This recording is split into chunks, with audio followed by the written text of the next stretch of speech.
Very good. Okay, do we have that? Daphne? Daphne, are you online? Okay, Daphne had the treasurer's report. If she do not have that, um,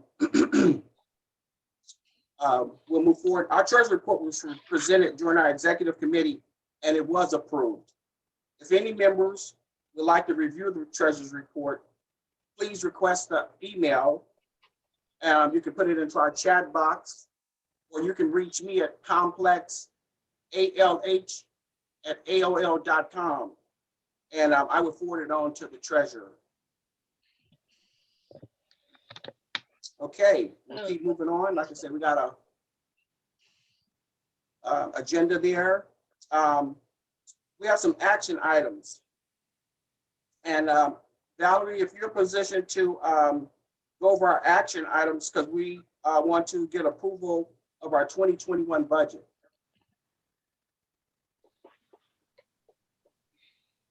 I am not positioned to go over that. I was not aware that I was supposed to be doing that today. Okay. That's okay. Let's see if I can just kind of sum it up. Valerie put together a great summary of our operating budget, and I'll just kind of skim through it.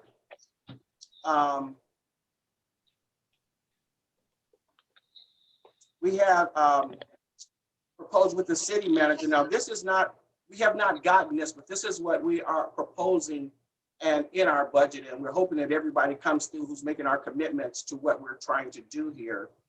One, we're hoping to receive monies from the city manager in the amount of $85,000 and put together the necessary information there. We're hoping Sierra Health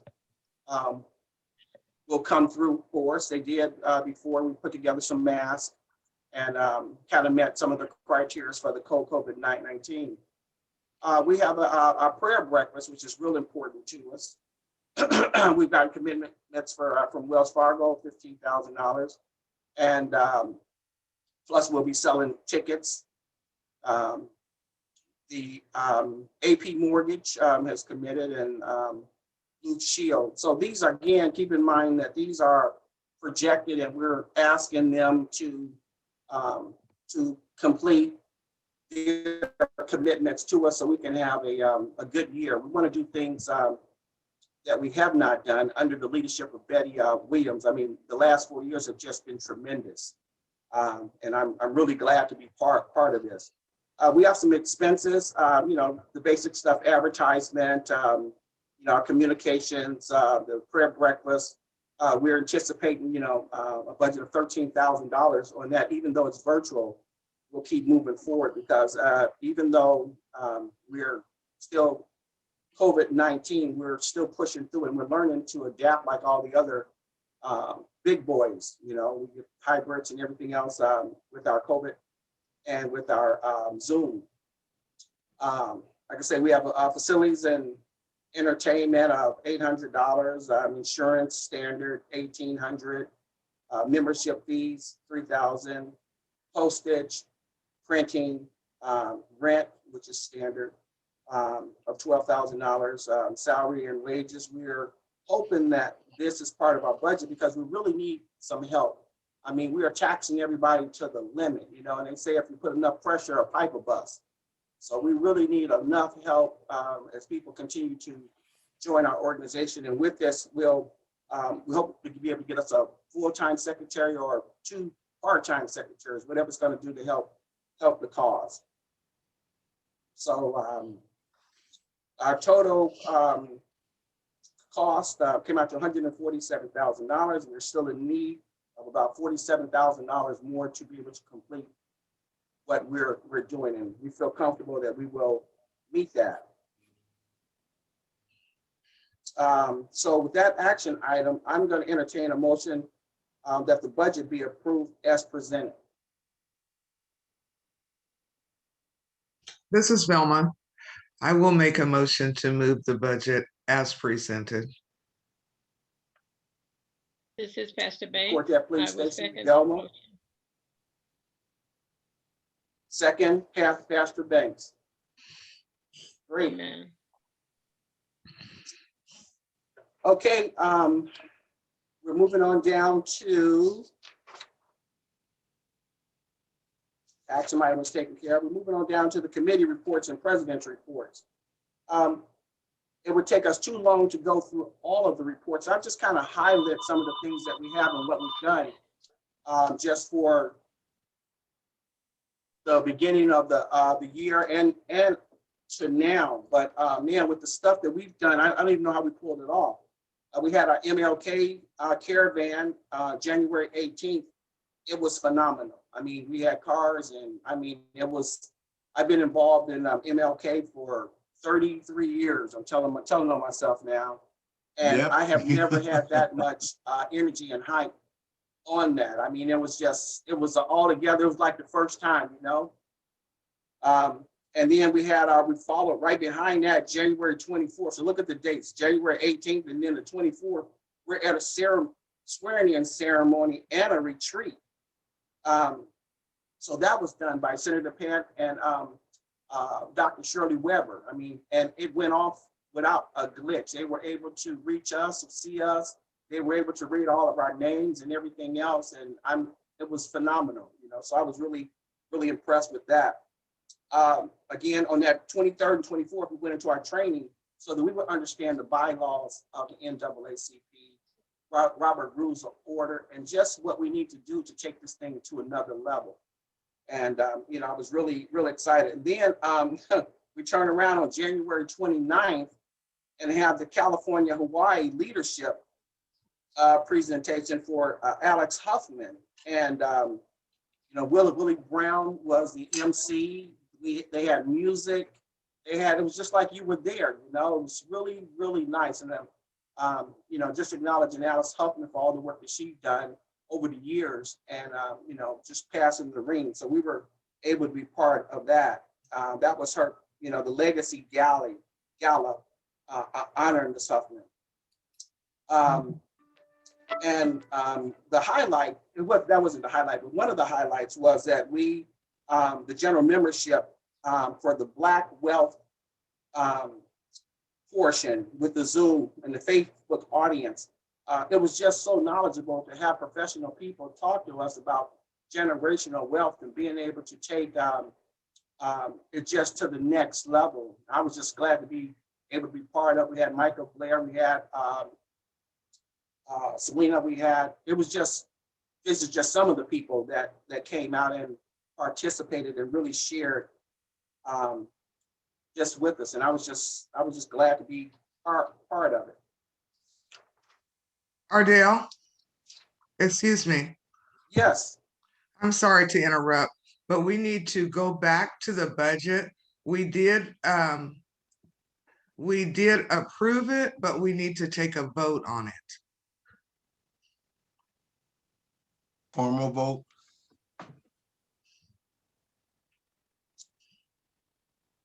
I thought we did. No, we didn't take we a vote did on it? the first and second, but we did not vote. Oh, okay. I'm sorry.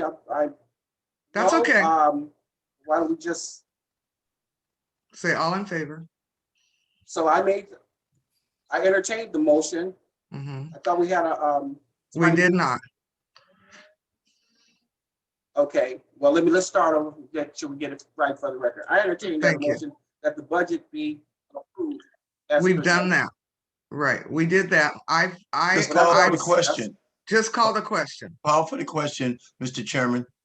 That's all you need to do, sir. Discussions. Okay. Discussions. Okay. All in favor? Aye. Aye. Aye. Aye. Opposed? Abstentions? It looks One like we have abstention. one. Motion We carried. have What? one abstention. One abstention. Oh, we got a question, a discussion? No, we have No. one abstention. Norma Nelson,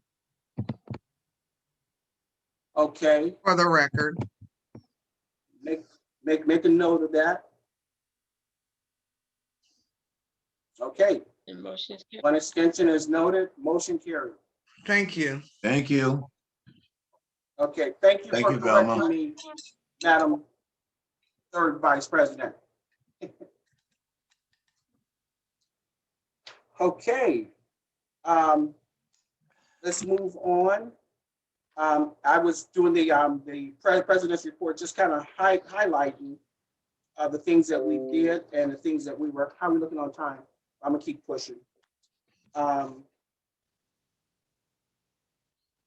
unfinished business is the prayer breakfast, and we know that the prayer breakfast is very important to us.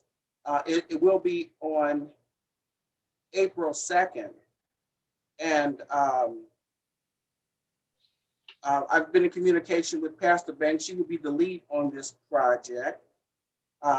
It will be April 2nd at Hotel Virtual, located on our Zoom address. And we have plenty of room for family and friends, and in this social setting. And we really need people to help and step up to this. So we're asking that anybody that's interested in being on this committee to put their name in the chat box so you know how to email us or get a hold to us. But I think that we really need to let everybody know, just because we're in the COVID-19, that we can still kick this off and make it bigger than it was before. Maybe we'll, who knows? We're still reaching out to the speakers. We're reaching out to the band, and we're gonna really try to have a hybrid festival, and something that somebody can keep talking about, just like we're talking about the caravan. So I think that if there's anybody that wants to join, you can just raise your hand now. I'm on your team, Pastor Banks. Roy Kaufman. Roy, love to have you. Thank you, sir. Okay. All right, yes, sir. We'll just make it happen and keep it going. Let's see. So the prayer breakfast, and like I say, if you have any friends or family that you want to be part of this and get more people involved in it, and also we're driving, which we'll talk about that a little bit more. But I always want to put in a commercial for people to join NAACP, Sacramento, sac.com. Go there. It's so easy. You click the button, give your credit card, you can put your check information in there. We can just keep that membership. And then we have the $75 monthly membership. The people that, it's $30 a year, but for the yearly, it's $750. But you can pay that monthly if you want to be a lifetime member. Who's lifetime members? All right. That's what I'm talking about, Oh, let me raise my hand. Charlie Brown. Okay, so that right there, I know I forget I paid my, I even received my plaque last week. I'm gonna hang it up in my office so everybody would know. Okay, we're gonna, oh yeah, I gotta let them know, man, we're gonna move into the next portion of it. Is there any discussions with anything? We have a few more minutes. We want to go into our next phase of it at 10:30. So we got about 6 minutes. Mr. Chairman. Mr. Chairman. Yes. Ardell, Rory, very quickly, as I explained to Madam President about the COVID-19 suggestion, I'll be trying to let our branch know how far I'm getting with the door hanger idea. I do understand, based on speaking with the Assembly yesterday, some of the pushbacks I will receive, but considering only 2.8% of our African-American Black community in California is taking a shot, where other groups are at 32.6%, we're the lowest of the lowest. We're even below the Native Americans. So we're just trying to figure out a way to get an in-person way without actually talking to people by putting door hangers on everybody's door. The president has a copy of the proposal idea, so I'll just keep the branch involved, but I would love if we get the Surgeon General to support us to be one of the key organizations, because 2.8%, and we have another strain of virus. our people are being affected very, very seriously. If you go in the Kaiser Hospital right now, people are in the hallways being treated because of COVID. So just wanted to bring that to your attention, and thank you very much for that moment, man, sir. Thank Rory, you, thank you. can I ask a As we question? move, Yes, ma'am. Can I, Sure. would it be okay if Is I that to ask a Rory? question? This is Velma. Yes. To Rory, Yes, to Velma. Rory. Rory, so Rory, you got a question? you talked about the low numbers of African Americans getting vaccinated. Will you also be addressing convenient and close places for African Americans to get vaccinated? In our informational door, we hope to have specific information that everyone, every resident in the state that's African American or person of color, we have that on the door hangers, where you can go, how you can call, all of that specific information, Velma, is already on it. All we're looking for is the support of the Surgeon General, maybe one other health organizer person, like maybe the gentleman from Sutter Health. But yeah, we will have that specific information because our people right now don't even know where to call. The news, as some of you know, is kind of scattered in terms of what they're trying to get information out. So we're going to try to have all that specific information pertinent on the door hangers, Velma. Yes. There's Thank you, Roy. Brother President, this is Pastor Banks. Pastor Banks. Yes, thank you. There is a clinic open that is free, sponsored by the Sacramento County. It's every Thursday and every Saturday from 8 o'clock in the morning till 2 o'clock in the afternoon at 3805 Clay Street in Del Paso Heights. I have checked it out and it is real. It is by the county. And David DeLuce just put in Okay. the chat that there is also, that it's being done at Natomas High School as well. But that would be very important that we make sure that the information includes convenient places for our community to Gotcha. participate without, without having to expose themselves to too many elements just trying to, get the vaccine. If that's what we're, because we do want everyone to get it. Understood. The other thing is, Okay. Brother President, on yesterday was my special day for the reduction of African American child death, and then we did have that information by a physician, but I can share that later. But what I want to say is that according to the report on yesterday, there's so many of us afraid, and I just wanted to speak for the elderly people like me. It was beautifully done at Kaiser. I have nothing. I had no pain. I had no sickness. I had no headache. I had no swelling. And I want people to know that, just talking about it will help them understand that it's better to have the injection rather than have the disease. Absolutely. Absolutely. I agree. Thank you for that, Pastor Banks. That was wonderful. As we go on, we also, as we continue on, we have our racial profile report, and you can go to www.naacpsac.com and get more information on that. And again, I got to put in our commercial, we need volunteers and we need more members to help with these different issues. Also, we have the expulsion report, and this is great. The state got involved and so many people that need expulsion, reverse that it's not so prevalent in the schools. So again, go to www.naacpsac.com and more information on that. And again, you can always email us and we'll try to get back to you as soon as we can regarding any questions that you might have. It's time now. I would like to go into, we got a topic here regarding lynching. But before I do that, I want to introduce our panelists and facilitators. In fact, I'm going to have a guest speaker join me, and that'd be Betty Williams, who's out and about. And on our panel, on lynching is Velma Sykes, Jalee Baker, Lynn, Lamille, and Tawana. And then now these are two different topics. One is lynching and one is the N word. Okay, Pastor Banks, you're going to be on the N word panel. And Tehran, DeSandra Gray, Malachi, if he's here, Selena, and Roy. So I know you guys are pretty passionate about the N word. So let's open it up with what is lynching? Can anybody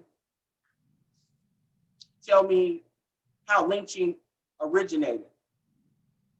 Sure. Yeah, Actually, Mr. Thank First Vice President, Oh, thank you wow, for thank you. Well, stepping listen. in my absence. I've got all the wonderful texts on what a wonderful job you've been doing. So thank you for facilitating in my absence and opening up the discussion on lynching and historically what that means, especially during Black History Month. So I would actually like to start off by saying the whole reason that the NAACP in the city of Sacramento even exists is because of lynching. And NAACP actually originated in the year 1916. And we originated during that time because of the imagery of African Americans was in a negative light with major media outlets, as well as the enormous amount of African American men that were being killed by hanging in Sacramento. And so because of those two things collectively, there were a number of things, but those are the two things that came together that started the branch of the NAACP in 1916. So we have been in existence in this city for 105 years. The other piece I would like to educate is a combination. The word of the day is called picnic. So those of you, I want to give you a little bit of history of the word picnic because it comes together with both topics of lynching and the N-word.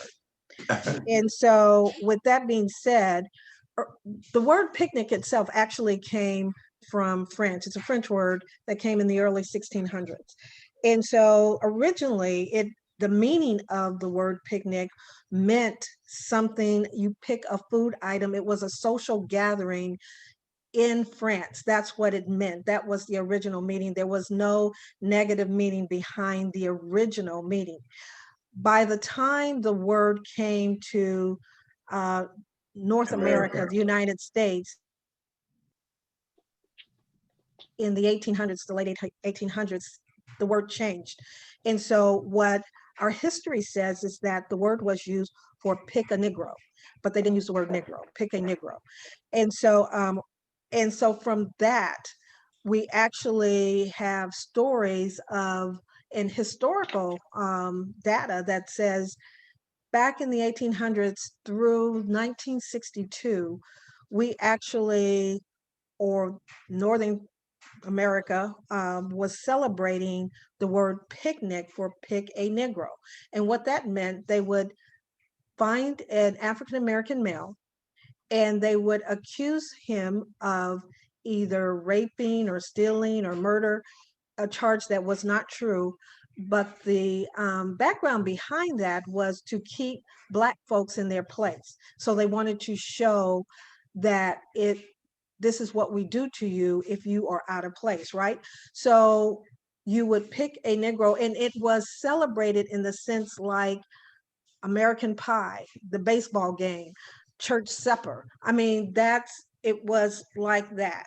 You go back into the history, you will hear a story of Henry Smith, where he was a 17-year-old African-American male that was mentally challenged, and they actually put him on a float.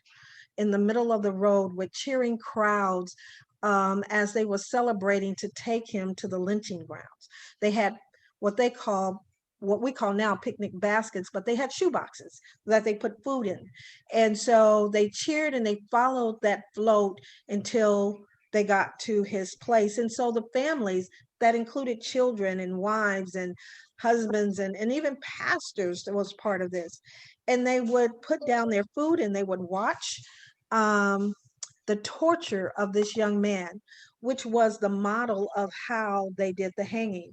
They would cut off the toes and the fingers for souvenirs to give to family members. And then they would actually do a full torture and then hang them with a cheering crowd. And then after the hanging, they would not torture, but torch those individuals into a fiery flame. And then even during their ashes, those white citizens would pull from those ashes for souvenirs and take pictures of the burning carcass of a Black man. And so this is the history of the word Negro and lynching together as we are studying Black history. But I thought that was important to do at least a little bit of that. And I know Vice President Harrison, you have some additional questions to the panel? Yes, I do. Wow. Let me make a statement first. I didn't know that picnic had derived from that. So that's another teachable moment, Madam President, that as we Yes, that's why I don't use the word picnic to this day, but yes. Okay. Okay. All right. So I'm gonna go we'll to park have with a Betty. gathering. I just wanted to open it up. You know, there was a couple of questions, you know, why was lynching necessary? Can anybody elaborate on that? Sure. Okay. I yield. Velma? Well, as our president just stated, it was a symbol, a deplorable act of brutality, you know, along with unbound fear and hatred towards African Americans. It was intended to threaten. It's express purpose of threatening another person. Yeah, that's right. I know, Rory, did you have something to add to that? Yes, ma'am. Thank you. And Velma's correct. Also, as I owe LaMille's a research paper as quickly as I can forget it, lynching also was used as a punishment for convicts, if you will, or by our law enforcement, be it sheriffs, marshals. Unfortunately, they took that to a point where most of your states, specifically south of the border, use lynching as a means of punishment, which most of the people who got punished was us by law. And that's sad to say, but and there are now, I'm trying to get the exact number, about 4 or 5 states in this country still uses lynching as a part of the penal for death penalty purposes. So this is a widespread, totally agree with Betty and Velma of what they try to do to keep us down as Black people, specifically Black men. Thank you. So with that being said, we have something called Hangtown. And yes, I was gonna bring that up. And Hangtown. Hangtown was exactly what Rory was speaking on. About, you know, it was originally about punishment. You know, these 3 guys that were to be hung during the gold rush era, you know, and it just became, you know, one of those law enforcement things. And so Hangtown was where they did the most for Mexicans and Blacks. Actually, they called them Californios, the Mexicans, which was the same as you know, greasers and niggers and, you know, and sometimes Indians, but Indians were done. It wasn't illegal, you know, it was legal to do it. They didn't even document the Indians that they hung, but Blacks and Mexicans, you know, in that area. Mm. That's what they became known for, you know. Okay, Lynn?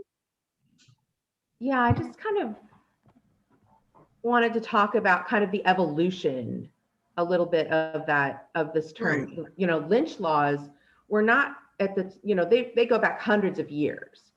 And initially, they were basically just vigilante groups who chose anybody to say, you're guilty, and they would not necessarily hang them. They would do anything to kill them. So they murdered them without due process of law. What I think is really telling in this is that when we talk about hangings, there's this relationship that we have to a noose. And now, where that used to be, a hanging used to be an acceptable form of killing people, the death penalty. Now, though, this symbol, because of how it's been used and how it's been misused and abused, it actually is a racist symbol. So it used to be this normal thing that wasn't necessarily associated with racism way back.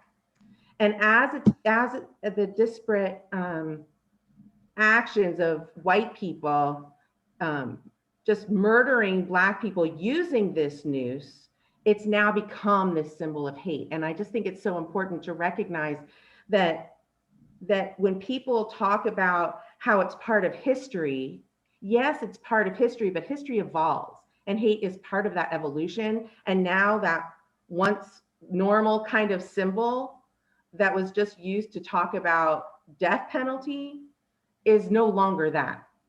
It is no longer that symbol at all. It's specifically targeted towards African Americans. So I just think that we really should think about not just the Hangtown piece, but actually the symbols that they use to promote Hangtown. That's an excellent point. Betty, may I chime in? Yes. Please. Brother. A few things to add on that. First is I want to double down on what Lynn just said. There's a very common symbol that we all look at in this world called the swastika. And the swastika began as a religious symbol in Hindu, Buddhism, and other areas that was positively regarded.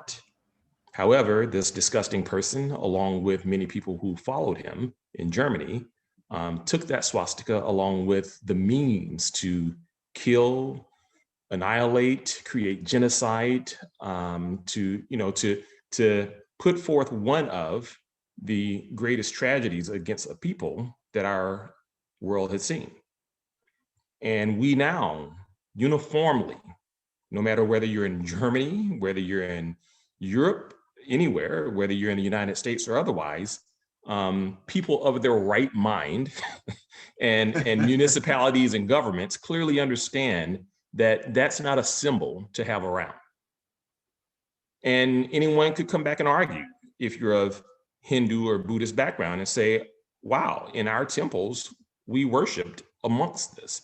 But it's clearly understood that a municipality now, in no way, shape, or form, brings that out into the public square, actually have that be admired by anyone.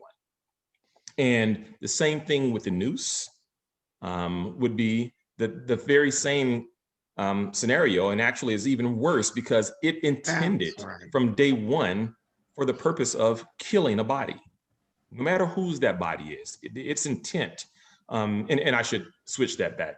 The first creation of the noose was around for ships to actually, in terms of how to create a knot. You know, you teach Boy Scouts how to tie a noose.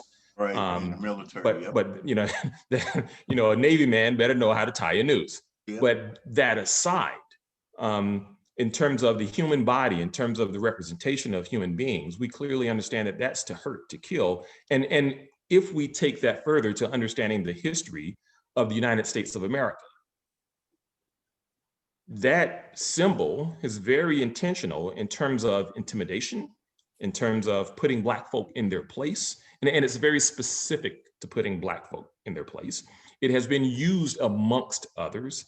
And so when we think about Hangtown as a reference in terms of the words, but then also the symbolism of the noose that comes along with it, it is a clear understanding that regardless of what your historical standards are, just as the Hindus and Buddhists understand, this is not something we parade.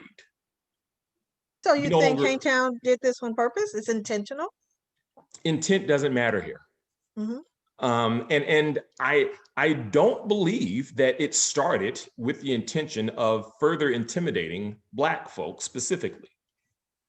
From the readings that I've seen, or at least, me giving people the benefit of the doubt is it supposedly came about in terms of acknowledging 3 criminals in Placerville that committed a crime years ago. And then they had there's a tree and a few other areas there, a hotel and otherwise, to actually address that. So was it with the intent of intimidating Black folk? I honestly don't know specifically. I've heard from some Black folk who feel that it was, and regardless, for me, intent doesn't matter.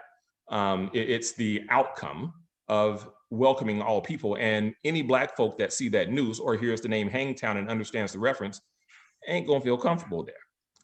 So I'll be quiet. I think Lynn wanted to qualify something. No. You bring up an interesting point, whether it's intent or not. Because at the end of the day, whether we believe it's intent or not, there's individuals that do feel that it's intentional, just simply by the name of Hangtown. But I also see Tijuana has her hand up. Tijuana? Yes, thank you, Miss Betty. So I wanted to bring in with Lynn and Lamille said about symbolism. For a lot of the slave owners, they use Christianity as a way to indoctrinate African folk to adhere to their ways. But what a lot of those people weren't understanding is that when we see a crucifix, we automatically use that as a symbol of the death of Christ.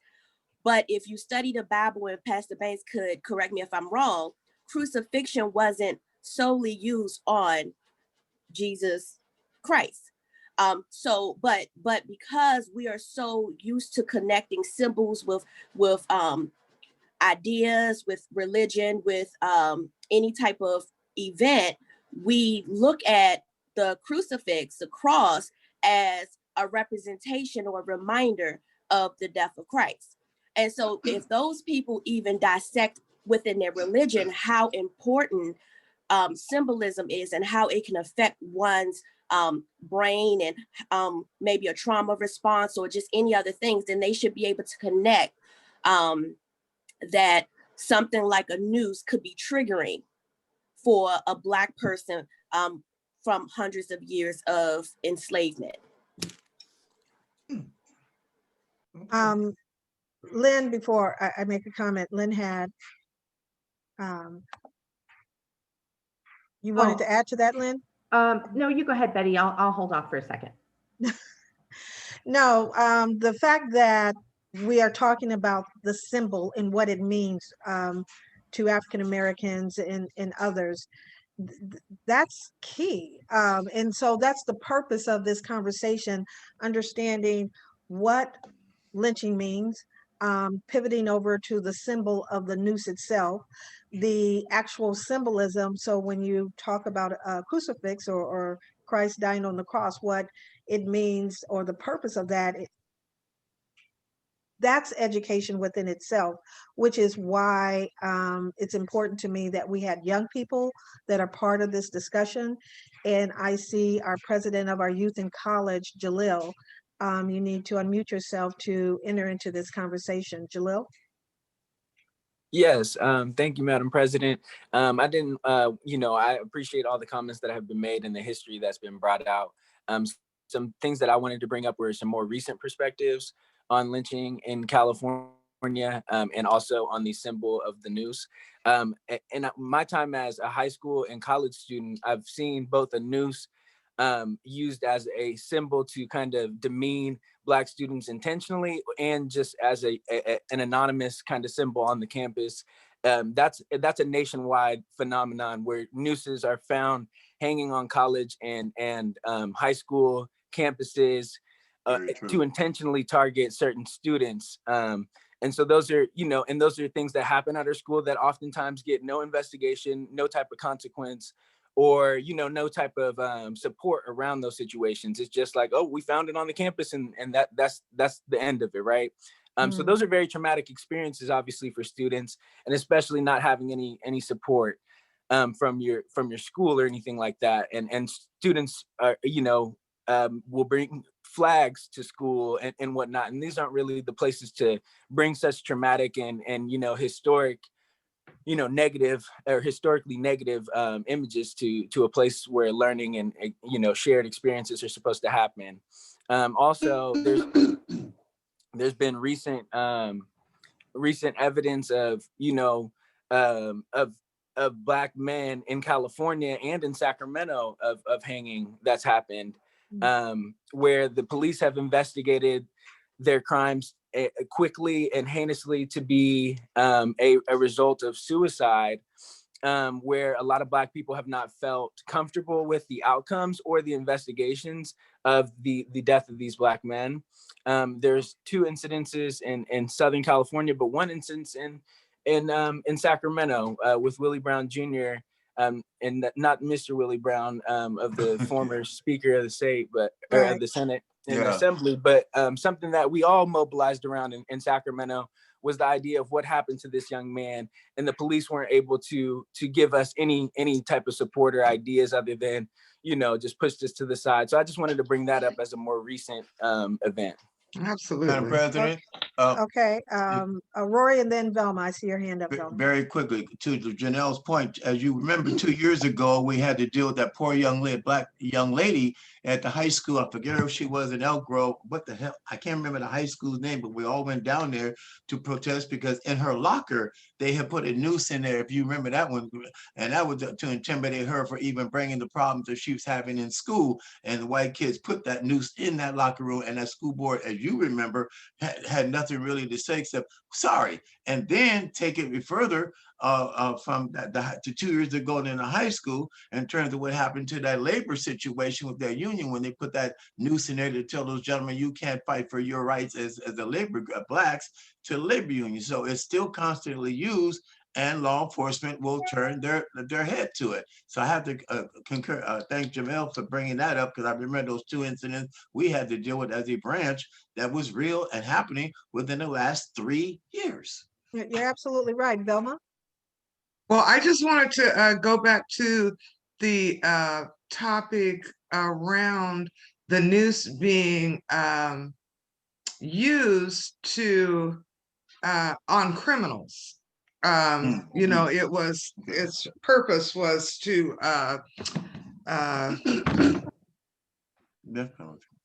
you know, on criminals. Well, as we all know, African Americans are targeted and suspected and criminalized more than any other race in this nation.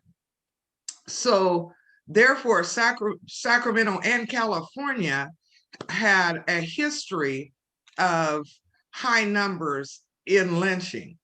When asked the question around why Hangtown, why are we targeting Hangtown in this conversation? For me, it's because it's right here in our backyard. It's in Placer County. It's not a welcoming symbol for our children and families. And to me, that makes it a problem, because all of California should be welcoming to our children and our families, no matter who you are. And for us as African Americans, that symbol still represents a very dark history in our lifetime.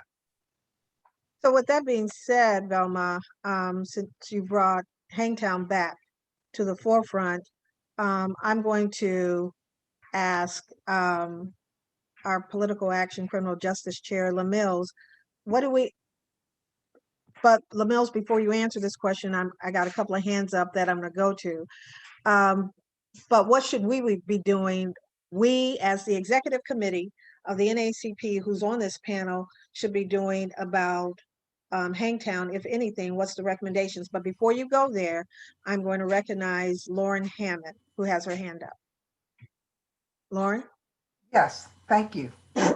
You know, I think it would be helpful, and I'm sorry I came in late, just to remind folks that Bonnie Pennell brought this issue up in the early 2000s when there was a poster that was being used that had somebody hanging. Didn't look like they were Black. She went off because Bonnie was born in the South. You all know I was born in Los Angeles. So lynching wasn't the same for me, although we all know how bad it is. So I think we just need to keep talking about the history of it. Mm-hmm. And if there are some, you know, Black people in Placerville, we need to have them on our side. You're absolutely right. That's an excellent point. LaMills, I'm going to take it back to you with the earlier question regarding Hangtown. Hi, Madam President. I'm on an alternate connection right now, so I apologize for not being on the video there. Couple things. One is I completely agree with the Honorable Lauren Hammond's perspective there, and just for some background, I'm from South Carolina, and aside from that, in Placerville, there are some African Americans up there that we are looking to work with, and who have reached out as well, so that we can support them from a historical perspective in terms of what they deal with on an everyday perspective living there. Aside from that, I think, Madam President, to your questions, that the next steps are things that we as an NAACP need to be thinking about and considering. One is having dialogue directly with those who live in Placerville, and those of a historical and political nature, elected officials, about the concern that we have and that their residents have with regards to these symbols and the language that is used there, and that we take that forward in a letter format and seek a face-to-face connection so that we can have discussions about these things to try and find a way to help them understand, regardless of their affinity towards Hangtown and the history of it, of how that symbol and the symbolism of it hurts African Americans and their residents in general. Then from there, I think we move, assuming that doesn't work, with obviously we hope it would, we move from there to the next phase of organizing in terms of identifying things within the media on actions to be taken, and specify within that the potential for boycott in cooperation with other partners, as Placerville is the gateway to Tahoe. Placerville's primary dollars comes from people who are making their way from the Bay Area and Sacramento on their way to Tahoe to ski and enjoy and recreate and otherwise. And if we can't find resolution through the means of communication and discussion, then we, along with those partner with us in the community, we move forward a widespread boycott of Placerville. And just one qualification on that, Placerville is in El Dorado County. And so we move to that step in terms of forcing their understanding of how hurtful they are to people financially. So I think those are sort of the prescriptive steps we take towards helping people in this effort. I take that as an action item as your president, that we will move forward with that action item. Before I move forward, I see David DeLuz has his hand up. David, I'm going to ask you to take yourself off of mute, and the floor is yours. David is one of our past presidents of the Greater Sacramento NAACP branch. Hey, David. Hey, bro. Hey, Madam President. Hello. Council member Lauren Hammond, one of my mentors. It's really good to see you, Rory. Hey, Blue. Yeah, you know. Hey, and LaMills, this is kind of directed at you real quick. Michael Saragosa is a current member of the Placerville City Council. He's also a former member of the Placerville Historical Society. I had the good fortune of working with Michael. I think he's a potential ally, or at least someone to talk to. I wholeheartely agree that an action needs to be taken. I like the idea, LaMills, like you said, if we can get a good campaign of people just driving right past Placerville to go someplace else to gas up or do something else. I think putting economic pressure on the city would be a good idea. I also, though, think a parallel should be to try to continue outreach. And I think Michael Saragosa is a good potential target for someone to, for us to maybe try to work with, or at least communicate our concerns.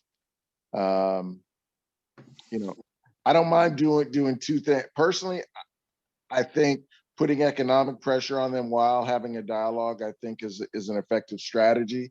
So I would encourage us to maybe pursue both. And I just wanted to offer that as a recommendation to reach out to Council Member Saragosa as someone who might be open to hearing our concerns. Okay. I'm sure that LaMills has received that as a branch. We're going to look at every opportunity in pursuing this action item. I also want to recognize Leon Gitry. Could you unmute yourself, who has his hands up, Leon? I agree. Having dialogue is a good idea, but Ms. Hammond raised the point about Bonnie Pennell having addressed this in some way, form, or fashion. I'd be wanting to know from Ms. Hammond, because she has a little background in dealing with Placer County. How would we best pursue this based on what Bonnie Pennell has gone through? So, Ms. Hammond, the question is to you. Your advice. I'm going to give Ms. Hammond a chance to do that, but while she may be unmuting her mic, let's remember most of our work is done in committees. That's why during the beginning of the NAACP general membership, First Vice President Ardell Harrison stated, we need your help in the committees. That's where the real work is. By the time we make it to the general membership meeting every second Saturday from 10 to 12, we are bringing a lot of these issues to you. And so we would absolutely encourage past members, lifetime members, David DeLuce, I'm calling you out, to come to the political action and the criminal justice and the education, those committees, and help in the planning of this. With that being said, Lauren, are you unmuted? And the brothers got me choking with the question. Actually, I think LaMills already gave us a blueprint to use. We find out how many Black people are in Placerville, because I know there are a few, but it's been a while since I did all this. What Bonnie was able to do was get if I remember this correctly, the Sacramento Convention Center had a particular poster that we were using that year, and it had a lynched person in it. She went off. They had to change the poster. That was one incident, and it had to do with marketing and advertising. I think what LaMills is talking about, it does take more time, but I think it's more effective. El Dorado hasn't changed, except that they now have a person of color on the board of supervisors. That's a help. But when you're one of two, it's always, we always expect them to do all the work. I think we just have to do some of that to help him.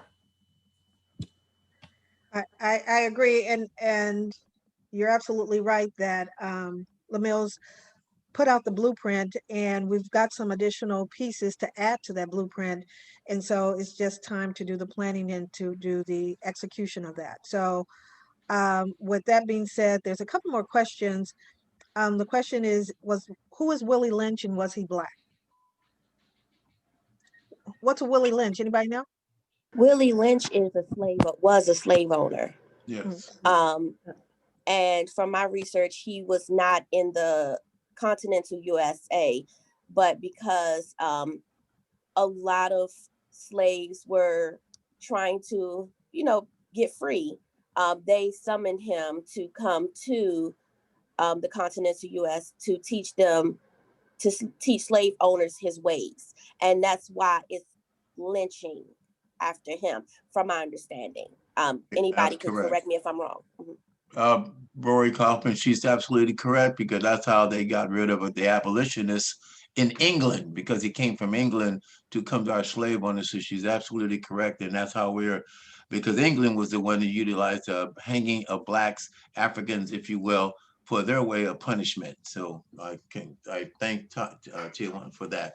May I add, Madam President, you also might want to consider the assembly member or senator of that area, since there is a particular legislative bill talking about taking slavery out of the California Constitution.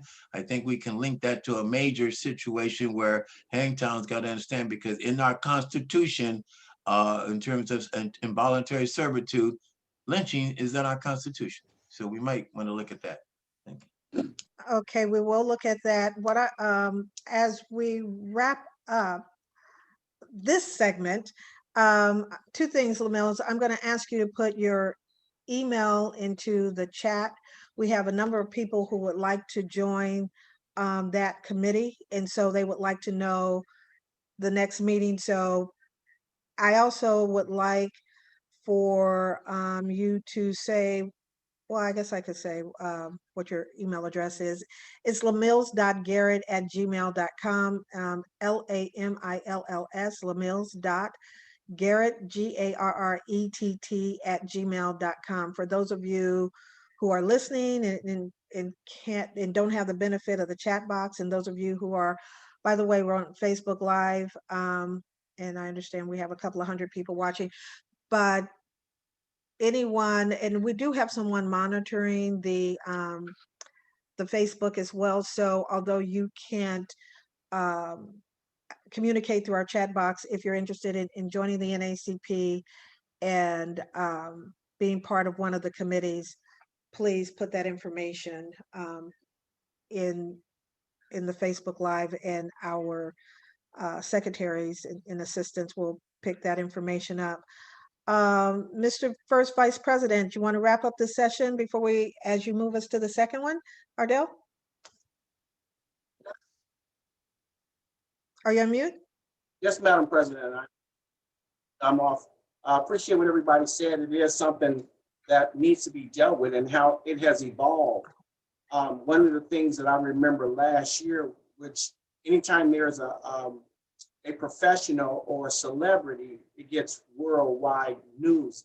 And I was thinking, Lamille, maybe we could reach out to Bubba Wallace.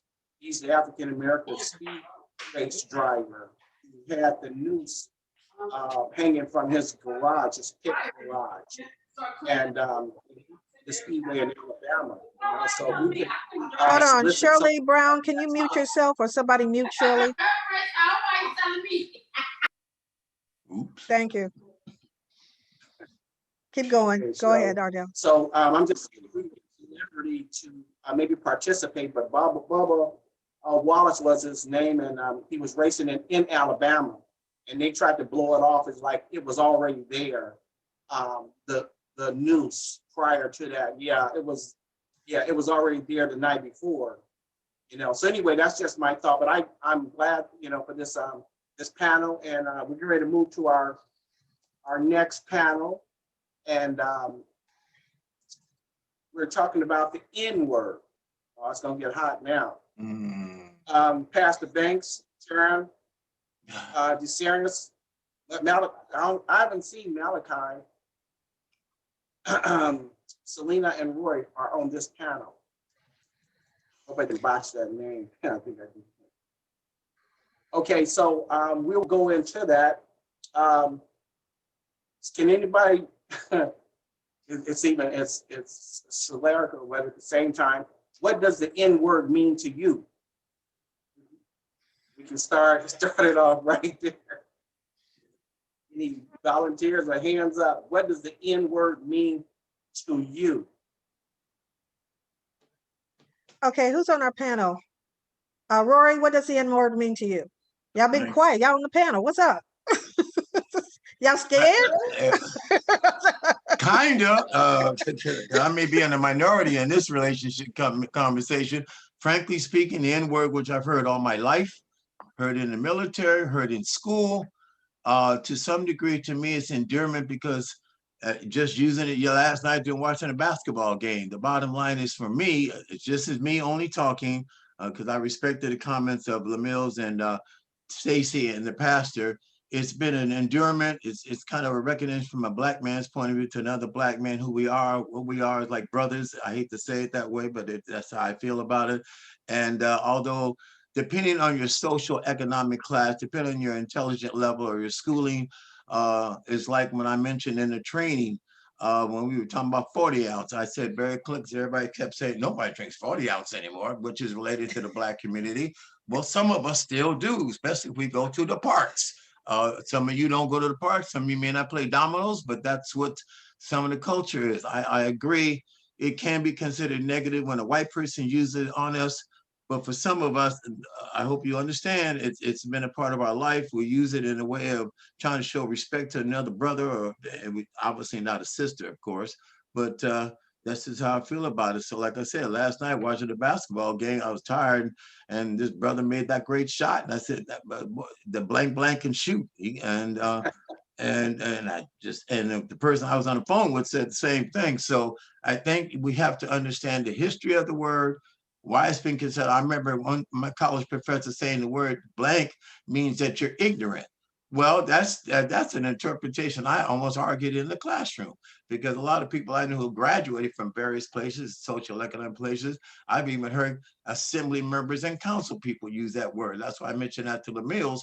We were called that day we did 392 2 years ago. So all I can say, that's where I'm at. I know that other people feel differently. They feel that it is a bad word that should not be used in our culture, in our race. But unfortunately, depending on who you are and where you come from, that word is prevalent, but it's a word of endearment. And it's a word of, I hate to say it, in some respects, respect. I go back to NWA, blank with attitude and what they've done with their particular thing. So anyway, I'm through. I'm sure some folks. No. That's a great perspective. Pastor Banks and then Malachi. What do you feel about the N word? And we need to make sure that Pastor Banks is unmuted as well as Malachi.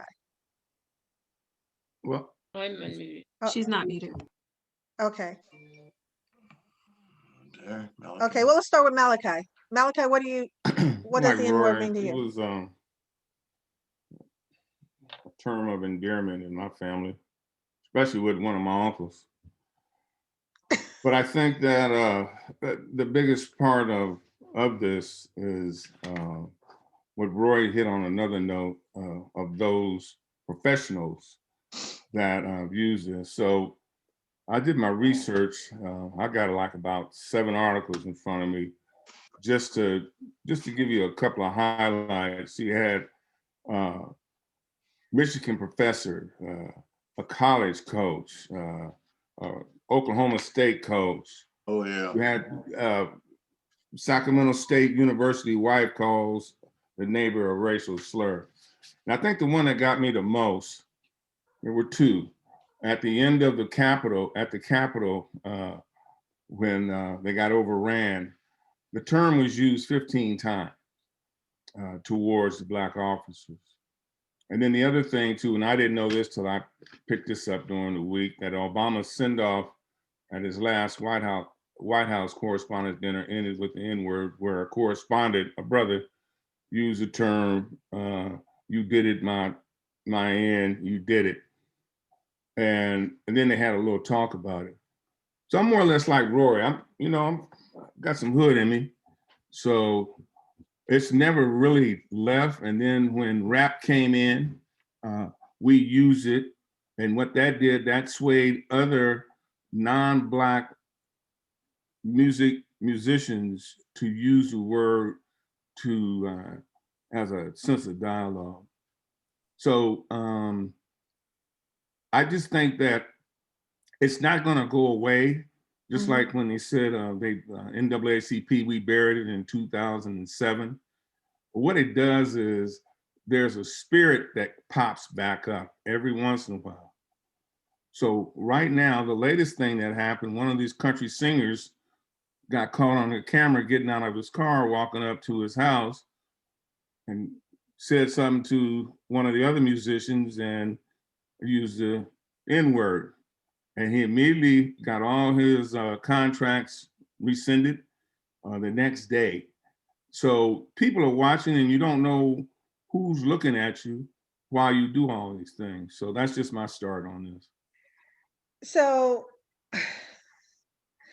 I want to hear with some of our young executives, if they are on, Selena, Tehran, Deshanis, as well. What does the N-word mean to you? Because so far I'm hearing it's a term of endearment. So does that mean anybody can use it? Is it cool? It's not a negative word. It's a term of endearment that we all should embrace. No. No. Is somebody else going to answer this? Because I can. Sorry. No. What I'm getting at is, and I was close to family with that, but in society in general, this word goes all the way back like 1500, 1600, and it really got cooking over here in about 1800s right. as a term, and it was a very negative term, and they use every aspect of that term to label something that pertained to somebody who was Black, whether it was a dog, a cow, a pig, or you was farming, whatever you was doing. So I don't take it lightly. I'm just saying that it's a subject that's touchy, and it took Rory a second to, and I'm like him. I'm like, oh, man, how are we going to talk about this? So, you know, you ain't lying on that one. Yeah. Here it comes. Anyone else on the panel want to talk about? Ms. Hammond. Is that Pastor Banks? Yes, I just wanted to say that to me, the N-word is a curse word. As most of you know, I was born many, many years ago, and I lived in Mississippi where I heard it every day. Everywhere I went, from the Black to the white to whoever spoke the word. But this whole session has been so difficult for me. As most of you know, my father was one of those that was lynched. Not as with the noose, but he was murdered and he was dismembered and all of that. So this has been very hard for me to sit and listen. But for the N-word, to me, it's a curse word because it calls our attention to all of the things that have gone wrong in our lives. And even my grandson is a rapper, and he uses the word. And I have talked to him continuously about how it makes one feel who lived it.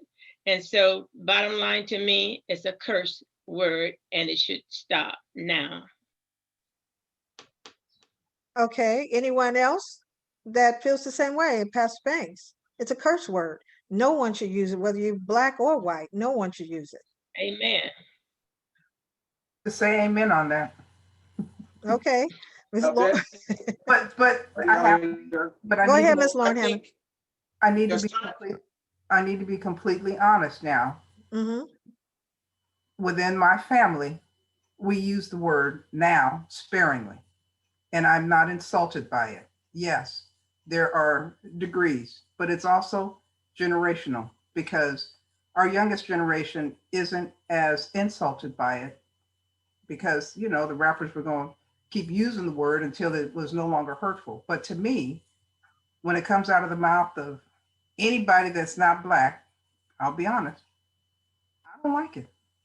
And my analogy to this is when you talk about a Jewish person, I asked Steve Cohn this once, and I said, would you prefer I call you Jewish or a Jew?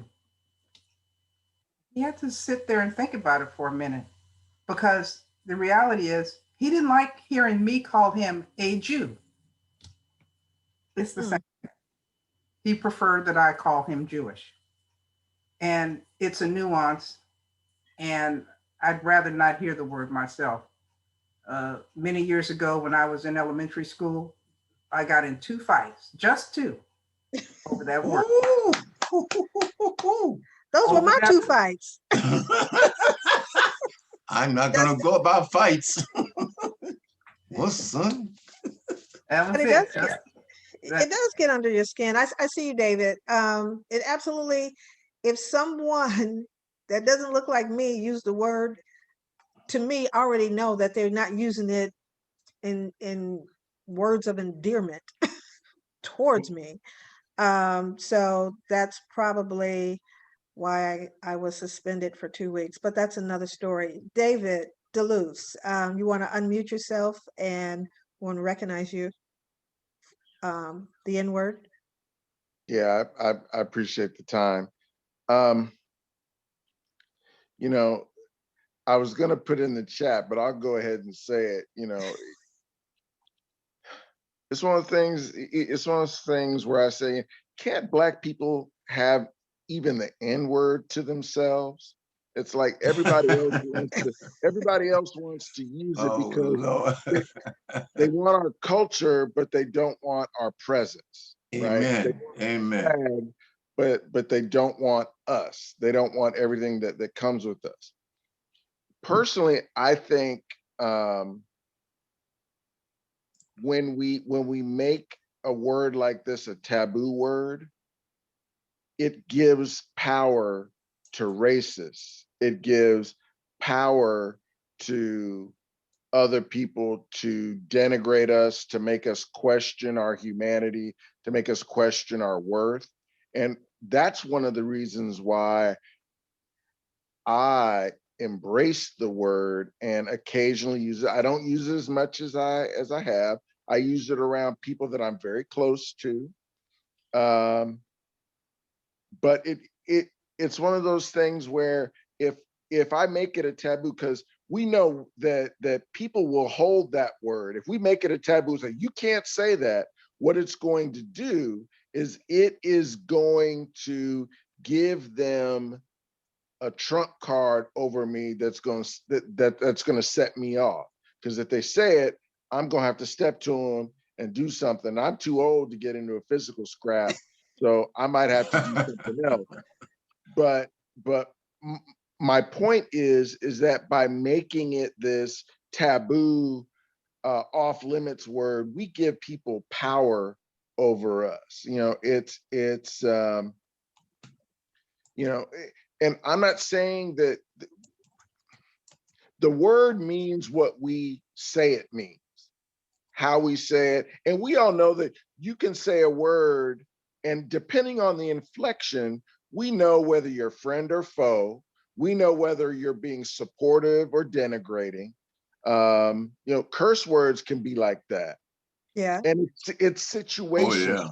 That's why I get upset at my people, and I'll just say this: we put the N-word in our music, and then get mad at white people when they're singing along with the lyrics, and we want to fight them. And I'm like, well, you put it in the public sphere to use, so I'm just saying that we have to learn to let it go, and we have to learn, if we're going to use it, then we just use it. But I think we have to be more discerning about other people's intent. Like, for instance, if someone is singing a song, I'm going to look at them sideways, but I'm not going to want to fight them because they're using the N-word, because our artists are putting that out into the public domain, the public sphere, to use. So I have to police myself. And 99% of this is me managing me.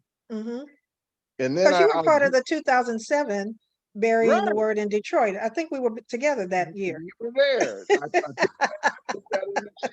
You buried the N-word, and then I resurrected that thing literally. That's what I told you. It's a spiritual thing. Pop back up. We did bring it back up. So, yeah. But in the I chat have- box, David and Velma, I see your hand. Someone said there's a difference between having an A at the end of the N word versus an ER. And so, so does that changes the dynamics if we have an A at the end versus an ER? And in this discussion in the committee before today, I talked about Richard Pryor having a comedy skit on which one of the ends he would invite to his home versus not to his home, and the reasons why. But that was internal, and that was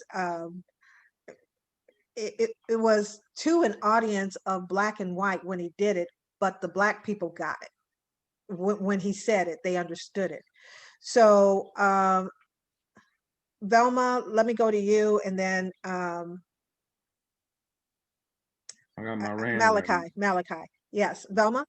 Okay, I just wanted to bring up, like, part of, for me, in my day, I lived in a small rural town, you know, mostly white people, and white people chased us calling us nigger, you know, and kids in school would say it and we'd have to beat them up. You know, it was just one of those things. Somebody call you a nigger, I remember a girl called me a white nigger and I still had to fight her, you know, because of the word nigger, you know. I know, right? But anyway, I think the difference is from then and now, our kids didn't have to go through that, you know. Our kids didn't have to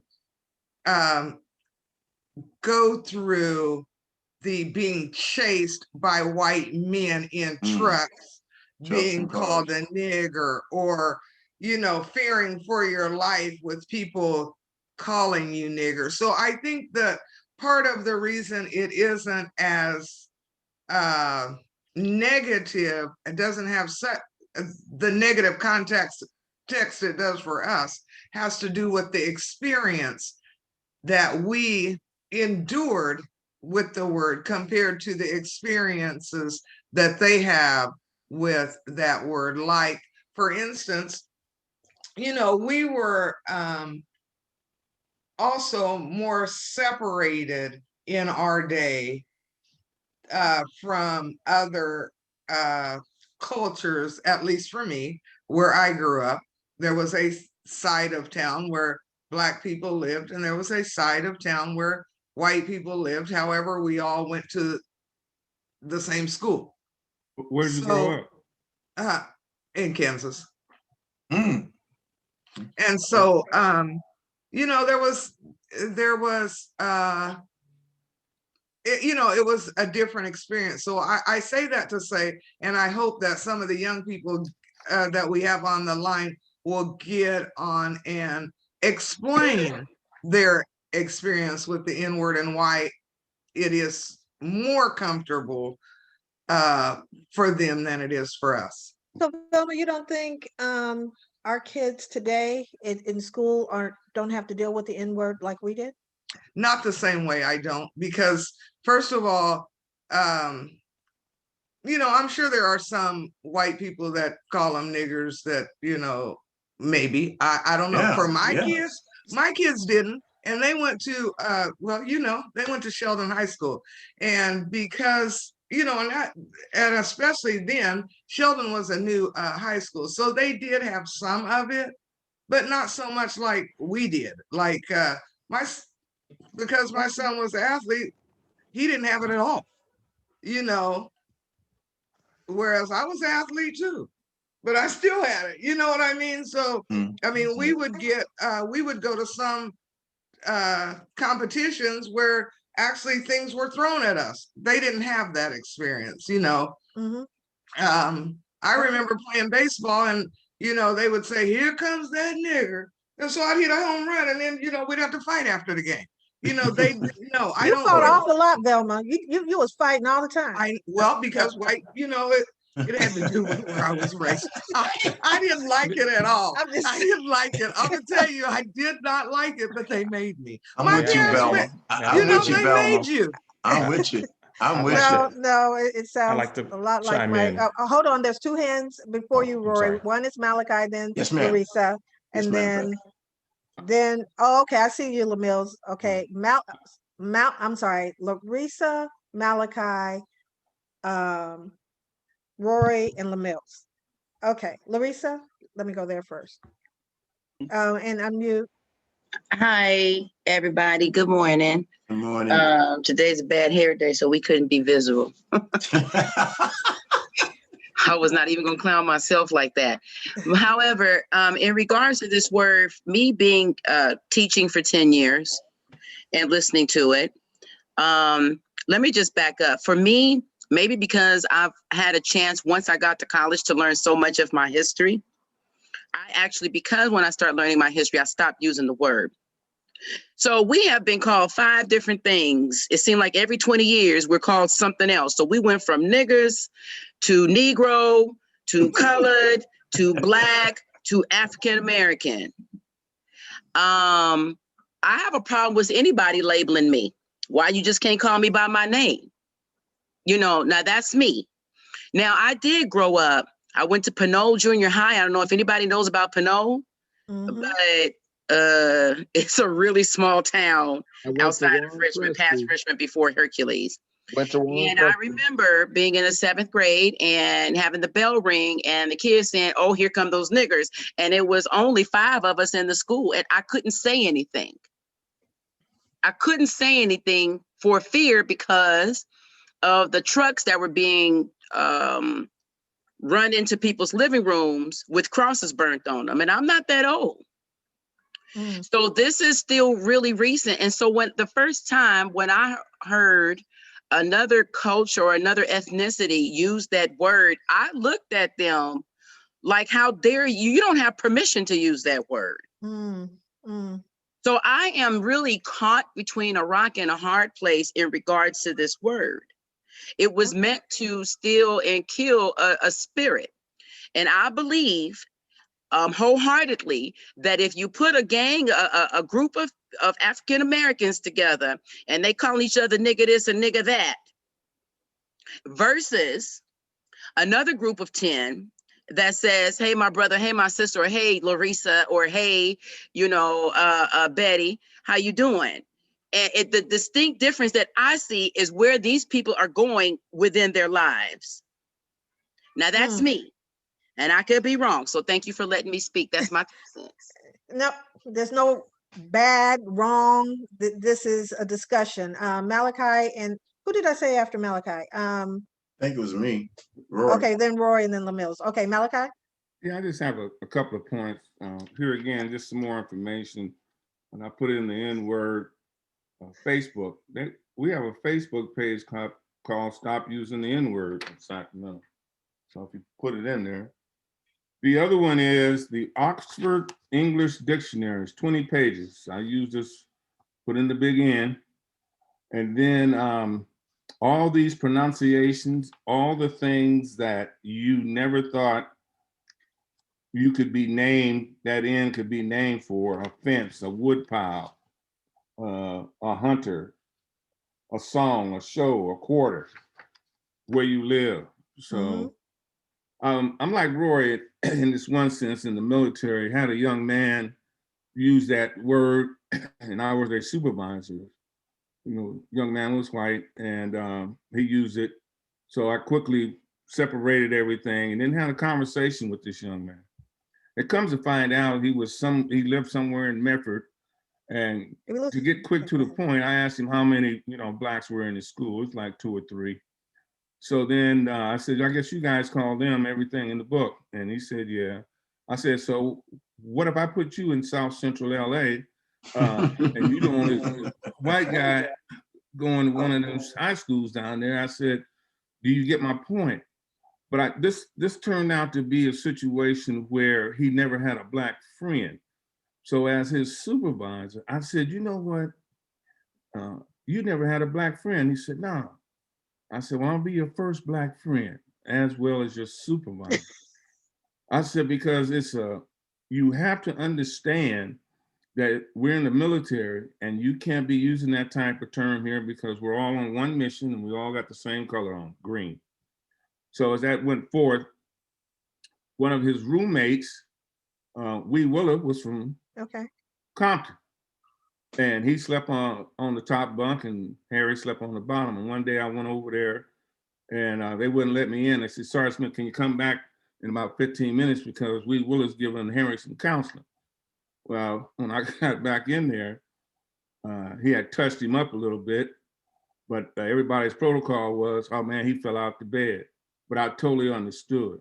So sometimes people don't understand, that's the ignorant part of it. It has nothing to do with your education, but the ignorant part of it is you've never took the opportunity, not us, them, took the opportunity to learn somebody just like the other nationalities have had racial epithets thrown at them based upon their nationality. So that's my point. No, those are great points, Rory. And then LaMills, you're next. Very quickly, out of respect of time, I just got to bring this up because I've never been able to talk about it. And I think Malachi will relate to it with me. My drill sergeant, first of all, he thought I was Mexican, went into the service. First thing he did, I didn't share this with you. Mexican? No, go ahead. Not funny. Puerto Ricans, what they actually called me. But the bottom line was he put a service 45 to my head. It was 6 of us blacks in this platoon. He was testing us. He said, what's more important, the country or your mother? If you say your mother, I'm going to shoot you. And I can get away with it because it's friendly fire. That's the term we use in the service. If you shoot you, if it's but if you pick the country, we know you're a patriot. And I politely said, he pulled the trigger. He pulled me. I said, my mother's more important. And then he said, tell me why before I shoot you. Because if it wasn't for my mother, I wouldn't be able here to serve you in this country. And that was a real story that happened. All 6 of us went through that with this drill sergeant, who was from, by the way, Texas. Then we get to Perry Junior High School. I wrote a paper celebrating, and this is from a military perspective. I don't know anybody gets offended about Robert E. Lee, because from a military perspective, he was considered one of the greatest generals of our time. Now, teacher tells me in classroom, Nick, why did you write on, you have no right to write Robert E. Lee. That's the last time I heard he was an American. I was suspended for writing a paper for that man. The principal brought me back, of course, because he said you did a great job. Lastly, recently, all of you helped me with this one. When Ms. Weber decided to take the assembly thing of campus climate because of that black kid that was called, chain, Confederate flag, and noose in his dorm room just what, 6 years ago, and we had to call campus climate, it was current. The president of San Jose State, and I will say it publicly, said, we don't have a problem with the name, and we didn't have a problem with the 2 white boys doing what they did to the kid. Yeah, they call him that because that was acceptable. My point is very simple. It's every day, no matter what we do. But from a black person's perspective, I still believe in, please forgive me, Pastor Banks, because I feel your heart. I feel it because when I went to Mississippi and worked at Jackson, I understand what you're saying. But for some of us from South Central, raised in the projects, that's all we know. And I can't apologize for that because that is in my family. And nor should you. I mean, that's your perspective. That's what belongs to you. Those are that's your history that you lived in dealing with this word. LaMills. I'm going to recount some history again, just from my own personal perspective. I'm from South Carolina. I grew up in housing projects. With single mom. I went to an all-black high school, and I want to make sure that that's clear. I went to an all-black high school, not a black with mostly black people, not a school with mostly black people, but I went to an all-black high school. Like every class, every day, every sport, every activity, it was all black. It wasn't no Mexicans, it wasn't no whites, it wasn't no, somebody other than black. I went to an all-black high school. Teachers too, I should qualify that, in that our teachers were 70% black. And so that's where I grew up, in Columbia, South Carolina. So my principal was a black man. My, guidance counselor was a black woman. My, those who I looked up to were black people. When I got introduced to the NAACP, it was by teachers at my high school. And we used the N-word. And she called me out on, you little N-word, better get yours together or else them folk gonna be dealing with you. And And yes, Columbia, South Carolina. And so to be clear, when I hear the word, and any of those who grew up with me, if we heard the word from anyone non-Black, it was a fight. It wasn't we thinking about it. It wasn't like what he say. It was, we know what they said. It was a fight. Mhm. And that came with context. That came with love, context, and understanding. That even though I was considered to be probably at the bottom of the rung of even most of the Black folk in Columbia, South Carolina, we weren't using it at each other in terms of the Black folk who lived out in the suburbs versus me in the projects. They weren't using it to demean me. And regardless of if they were, we clearly understood it carried different meaning coming from a different person. And so, and so when there was the speech about context, and I dropped in there the thing from Ta-Nehisi Coates that he did a great job of, and Dave referenced it in terms of you know, why can't we simply own our own stuff? Because I wouldn't go to any man in here, or even, you know, any of their wives, or to any woman on here referencing her as sweetie, sugar, darling, or otherwise, because those words are off limits because of context. We don't have the relationship to be able to use those words. I'm not going to come to bed and saying, hey, baby, sweetheart, darling, you know, what's going on, XYZ, because those words are off limits, because we don't have that relationship.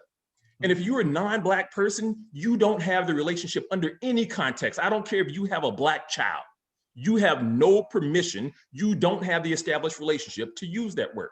And this is where I disagree with David. I don't care how many rap songs say it. You better sure as hell cut it off when you get to that word in the lyric. And that's just is what it is. So why can't Black folk have their own stuff? And we shouldn't have to apologize for it. I'm not going to go and apologize to somebody because I have empowered myself via words that you once used to hurt me and that we know that you can't use. And so I understand and respect anyone else who says we shouldn't use it at all and so on and so forth. I respect that. I get it. And I'm down with it. But I'm not going to limit myself. I'm not, you know, and so I don't walk around my house all day long using the N-word and telling my kids it's okay to use the N-word. But my kids clearly understand that if a kid at Granite Bay High School chooses to use the N-word, we likely gonna fight and dad's likely got their back. And we make sure the administration knows that. And so there's plenty of schools around here that still have environments where kids think that's okay. And I'm of the thinking that that's not okay. And so, you know, someone saying, you know, like, I think Bill was saying, like, back in Kansas, I'm like, no, this is happening right now. This is happening in, like, the kid at Rockland High School just a month ago thought it was okay to drive around unlimitedly with the Confederate flag hanging from the back of his truck. Yeah, I remember seeing it. And administrators and others having nothing to say about it until a group of people finally said something about it. I am not going to be the Black man up here that's going to be tearing Black folk down when it's your racism that's the problem. And so use the N-word all you want. You add an A or ER and whatever else. And if you dare come in at me before to use the ER because I'm in the midst of my Southern accent, I'm gonna curse you out. No, you're right. So I'm sorry. I kind of got worked up on that. Nobody ever has to apologize because at the end of the day, what I think what everybody is saying, it's never okay for anybody other than Black people to use the N-word. It's never okay. So if you're in, let me just take you to a different setting, in your employment or your corporate, some of you who sit in these corporate tables and sit down and one of your white counterparts, excuse me, or coworkers in a jokingly manner, either take the example from David, repeat a rap song that has the N-word in it, or says a joke that has the N-word in it, and everybody start laughing. You're the only Black person there. Should you say something? Do you say something? Yeah. My hands. I know what I would do. Well, if I'm in the room, if I'm in the room, everybody knows what Betty Williams would do, but I have been in rooms or coming in right after something was said, and you know, you can feel like the room is uncomfortable because something's been said, and there's probably a sign of relief, like, oh Lord, I'm glad That was said before she walked into the room. But there are folks that would never say anything. Is it ever okay to be silent even when you know that they're joking? Okay, do I have crickets on this or what's up? No? Oh, It go, oh, no, No, not at go all. on the mills, go on, bro. Eddie, It, it There's goes back hands to what up I as said. well. right. I'm I'll with go what ahead. Cassandra just I said. can't- I wish a motherfucker would. Like, not in my space. You ain't gonna get away with that. And now I also want to call that out though, because to Betty, what you just said is a clear and I've had to grow through that over 20 plus years in the corporate world. And to be perfectly honest, like my first 5 years, I was, and anybody say anything, I was all up in them. But I'm gonna be completely honest. There were about a couple years in there where I was like, they ain't trying to let me move on up, even though I'm outworking 90% of the people around here. And they got a brother paid at this level and working at this level and everybody else moving along. And I chose when I was going to engage on some of those very things that you just brought up, Betty. Mm-hmm. I consciously chose that. And I'm not going to sit here and pretend otherwise, because it was like, all right, so I had to censor myself on their racism because I clearly understood that if I didn't, I mean, most of you remember me as a brother running around here with dreadlocks. Yeah. I can tell you that those 10 years that I wore dreadlocks, my career progressed extremely little. Within 2 years of cutting off my dreadlocks, I climbed three levels within the company and my pay escalated amazingly. Like that don't happen by mistake. Right. No. So, but you chose in order to well, I'm gonna use it this way. In order to grow your career, you made the conscious choice of not saying anything, including the look, to grow in your career. With that being said, does that make it right? It's definitely not right in general. I don't like it. I'm still uncomfortable with it because I look at my kids and I'm like, the hell with them. You look however you want to. But I also know personally the reality of what happened to me and what happens to so many others if there isn't a sense of conformity in some way, shape, or form within a corporate world. Now, if I was in a nonprofit, frankly, if I was working for the state, I would have probably had a very different outcome. Yeah. But working in technology as a Black man who's an engineer by trade, computer science, who's going up against white folk all the time, who's questioning anything that you bring before them because they think it belongs to somebody else because it's so good. And now you are choosing to say, I want to climb the corporate ladder. It was I mean, so there's two sides of that for me, Betty. It's like, I hate that I ever did that because I'm that same Negro from Columbia, South Carolina, who would have went down anybody's throat with the, drop of a dime.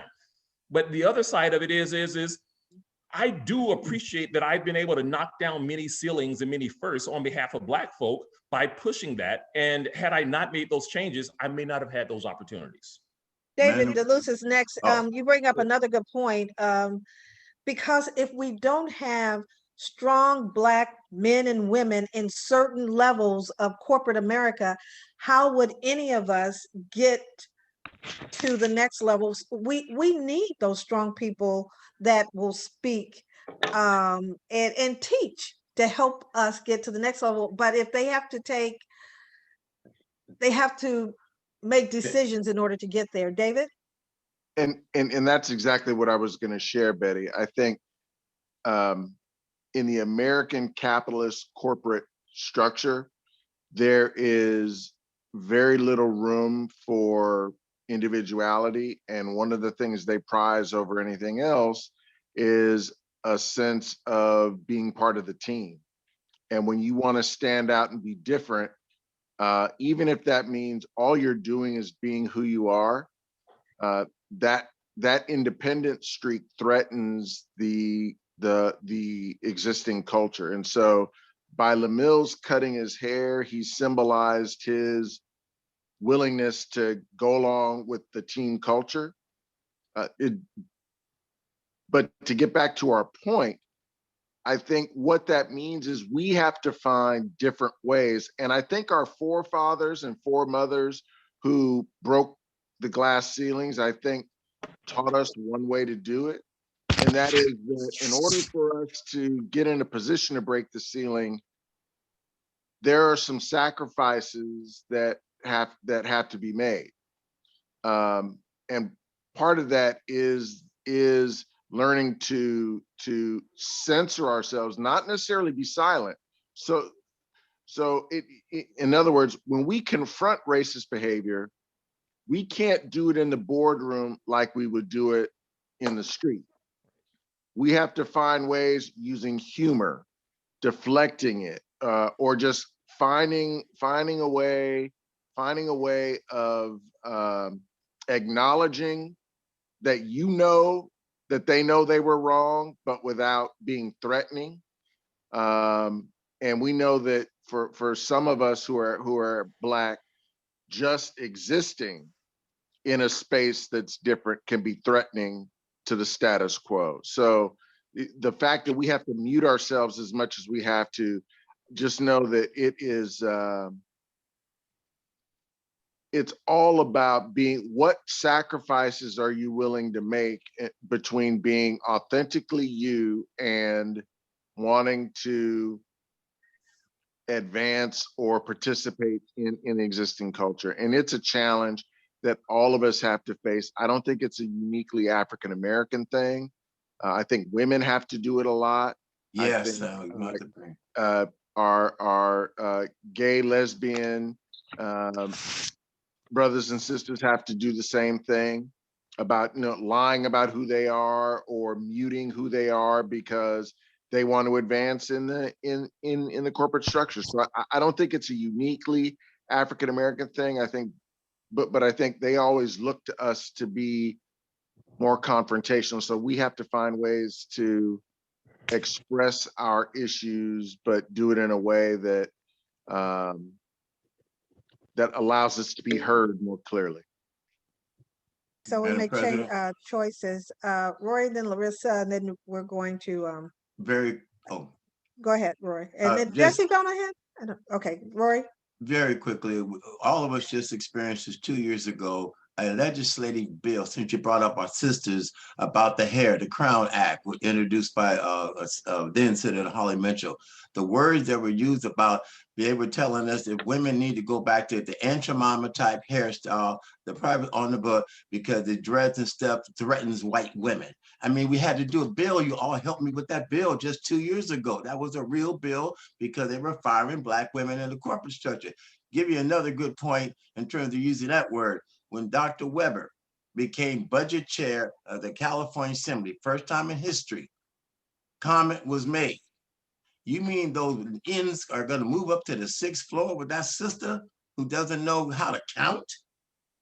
That is a current relevant today to David's point. So I'm just saying that from an endearment point of view, I'm sorry, the word comes because in my family where I was born, but when a white person has the nerve to say that, and that's why I had Tickler Mills, we couldn't say anything. We just challenged the legislature for what they said, we'd all been fired. Simple as that. So it's a challenge for us, but as I will live and die a Black man, you say that word to me and you're not Black, you got a problem with me, Holmes. And that's all I have to say.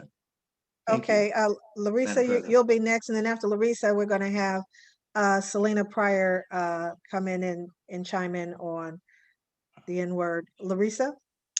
Hi, I just, I had put some things, all of this. First of all, this is a great meeting. Let me just say, I am just really pleased by the conversation because I've never been able to have this type of conversation before until now. So thank you for providing that safe space to do so. Also, Cal Poly, I was summoned to go to Cal Poly, which is considered the whitest school in California, to do a diversity and inclusion workshop with the planning department, planning and environmental justice departments. When I got there, the dean of the college had told me that they actually have a free speech day where they can go and put anything on that board that they choose to put. And needless to say, there is a host of racist, rhetoric that is spat upon this board. Now, I don't know how many people know of that, but when a dean tells me that, that's a problem in itself. Also, when it comes to, this N word, I'm understanding what people are saying, and I'm going to feel the way I feel, and everybody's going to feel the way they feel. But here's the deal. I think of the B word and how women are calling each other bees and hoes, and that's supposed to be a term of endearment too, ? So, I don't see much difference with that word. Now, somebody also brought up another point where we may speak to each other in that fashion, and jokingly so, and we also know the difference. But when I was approached by a woman who was calling me this directly in my face on Mission Boulevard in Hayward, California, in broad daylight, and I couldn't do anything or say anything, because the bottom line is they can say this word and I still don't have the right to put my hands on them. So in situations like that, what does one do? What does one do? Because that still persists today. And when I was teaching the young children, elementary children, and I told them, this is the only time you'll hear me say this word. How many of you believe that nigger means black? At first, they were afraid to raise their hand. I told them, I'm going to love you and care for you anyway. They all raised their hand. So in saying that, what's that saying for our children as they are growing up, believing that this is who or what they are, and understanding that the difference, or what the difference is, coming from a Black person and coming from a white person? Thank you. Larissa, actually, that's a good question. And that's part of the final question that we're going to wrap up. So I'm going to put that on the side and bring it back, because there's one individual who hadn't had a chance to speak yet, which is Selena, who's on this panel, and make sure she's unmuted. And Selena, regarding the N-word. Hi, thank you, President Betty Williams. I just walked into this conversation and I'm like, whoa. My son, I think a couple of you know this, my son goes to a predominantly white school, private school, and we actually had an incident when he was in preschool where a young white girl was calling him the M-word and actually had scratched his face up real bad. He still has a scar from here to here. And trying to get him to even tell me what happened was so traumatic and it was so traumatized, he couldn't even get it out. He couldn't even wrap his head around this little girl was able to do that to him. And I don't know if he was more traumatized by her actually putting her hands on him or her actually using that word to him. I think that this is such a difficult conversation for me. I mean, even when you look at like Facebook, I've got people who attack me on Facebook daily because I want to help the Black community, the Black small business community. And they have not called me the N-word, but the conversation is basically like, you N-word, how dare you take the mantle to help people in your own community? And I don't know how we I don't know how we fix that. I don't know if any amount of conversation is going to change that. I don't know how you legislate that. I'm being completely honest, I really don't know. I really don't know. You're not the only one that don't know, which is why we have this conversations like this, the hard conversations, because anyone that's a parent, I'm gonna speak for myself right now. I have 3 young men that I raised. And so at the end of the day, the most heartbreaking piece, they go through school, and in their early ages, everybody's friends for the most part, Black, white, Hispanic, there's nobody that's different. And as they grow up, it starts to change.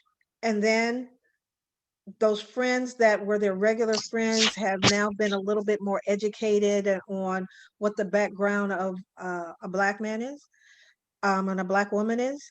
And so the N word comes up for the very first time. And so your child comes to you that day, and you see the hurt and the pain of racism and discrimination, all of those things in their innocent faces, that you are now having to explain at a young age what that word means, or what that issue is, while you're trying to console them at the same time, because it's a pain of a parent that you never want to see your child ever go through. And yes, it may be your first thing to do is to go to the school or wherever it happened and to fight. That was my first. It's like I wanted to fight the parents, the school, the everybody. But what's our fight? How do we fight when that happens? So if we're teaching our children what? They come home and they're called the N-word, then what? What do? Then we as parents, and one of many things, and I want you to join into this conversation as we wrap this up, we do need to bring that to the school's attention and start to deal with the education of that word. And yes, what I've heard from this conversation, that within our family of African Americans, we use that as a term of endearment, good, bad, or different, however we are allowed to use it the way we want to use it, because that's our word that we are starting to use, whether it's in rap music or whatever, we use it differently. But nobody, whether you're in the boardroom, whether you're a part of a mixed marriage and have mixed children, no one, if you're not Black, is allowed to say that word, period. That's the rule.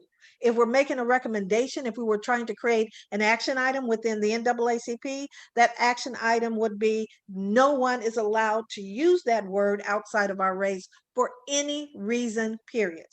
Not if you're a priest and you are different color, you can't use that word. But if our children comes home and it's stated, it's said to you, or it's said to you as an adult, other than fighting, Velma, what can we do, or what should we do? What's the recommendation should we tell our children? Do we know? I was a child. Girl, that was in 2008. Anyway. So, Madam President, I deal with that today. Yes, Lamille. And so I tell my child to react as responsibly as he sees fit. And because I'm not going to dictate his emotions when someone's using violence against him. And for someone to come at my son or my children and say the N-word, they're using violence against him. And so in that context, I coach him on, like, let's be honest, just less than a month ago, he and I were having a discussion about going back to school because his school started back in person. And while everyone else is talking about masks and social distancing and everything else, in my house, his biggest concern was, what's he going to do? How's he going to approach it when someone uses the N-word? And is he just going to go ahead and punch him straight in the face? Or is he going to talk to somebody about it? Or is he, literally, this was what we were discussing. And he already knew from me, it was like, I need you to do your best to be within yourself and to be conscious on whatever you choose. But I'm not going to dictate what you choose. And if he did go upside somebody's head, he will not be in trouble at home. If he chose to have a discussion with them, he wouldn't be in trouble at home. But the reality is that's what our kids have to deal with in the midst of everybody else arguing about all this other stuff. And so I'll also say that I empowered him to use his voice in terms of the violence that's used against other Black kids, because I need him to speak up.